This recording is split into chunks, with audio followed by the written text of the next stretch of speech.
ஜீவவசனம் கூறுவோம், சகோதரரே சேர்ந்தே எக்காலம் ஊதுவோம்.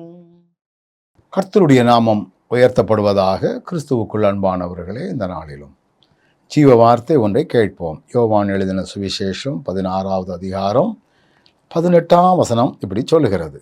கொஞ்ச காலம் என்கிறாரே, இது என்ன? அவர் சொல்லுகிறது என்னதென்று நமக்கு விளங்கவில்லையே என்றார்கள். ஆண்டவர் ஜனங்களோடு பேசும் பொழுது, நான் பிதாவினிடத்திலே போகிறேன், கொஞ்ச காலம்தான் நீங்கள் என்னை பார்ப்பீங்க அப்படின்னு அவர் சொன்னார்.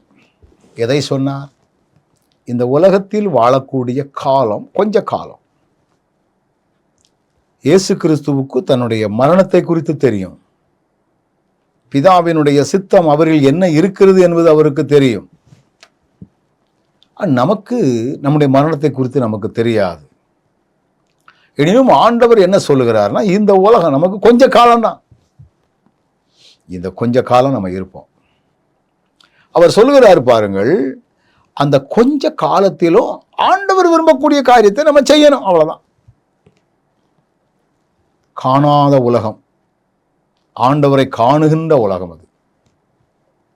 அப்ப அந்த உலகத்திற்கு செல்வதற்கு நம்மை ஆயத்தமுள்ள மக்களாக நம்மை மாற்றிக்கொள்ளணும்னா ரொம்ப கவனத்தோடு, கொஞ்ச காலம் இயேசுவுக்காக கஷ்டப்பாடு சகிப்பதினால், பாடுகளும் உபத்திரவங்களும் வரும்பொழுதெல்லாம் இது கொஞ்ச காலம். ஒரு நெருக்கடியான பேருந்திலே ஒரு மனிதர் உட்கார்ந்துருக்கிறார். அவருக்கு பக்கத்தில் ஒரு அம்மா வந்திருக்கிறாங்க. வந்து அந்த ஐயாவை சாடையில் ஏசிக்கிட்டே இருக்கிறாரு. அவர் அமைதியாக இருக்கிறார். அப்போ பக்கத்தில் உள்ளவங்க, அந்த அம்மா இவ்வளவு ஏசுத, நீங்கள் ஒன்றுமே சொல்லலையே. அவங்க சொல்கிறாங்க, இந்த பேருந்தில் நான் வாழ்க்கை முழுவதும் ஓடுறவன் இல்லை, இன்னும் ஒரு 4 ஸ்டாப் தள்ளி நான் இறங்க போகிறவன். அதுக்கு பிற்பாடு அவங்களையும் நான் பார்க்க மாட்டேன், நானும் அவங்கள பார்க்க மாட்டேன்.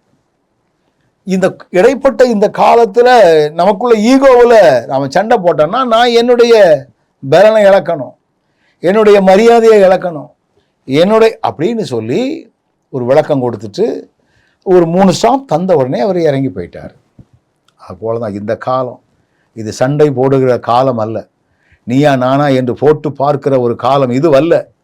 இது கொஞ்ச காலத்தில் தேவனுக்கு உகந்ததை செய்யக்கூடிய காலம் அப்படிங்கிறத நம்ம உணர்ந்து செயல்படுவோம். நல்ல ஆண்டவரே, நீர் விரும்புகிற உணர்வோடு வாழ எங்களுக்கு பலன் தாரும். இயேசுவின் நாமத்தில் ஜெபிக்கிறோம் நல்ல பிதாவே, ஆமென்.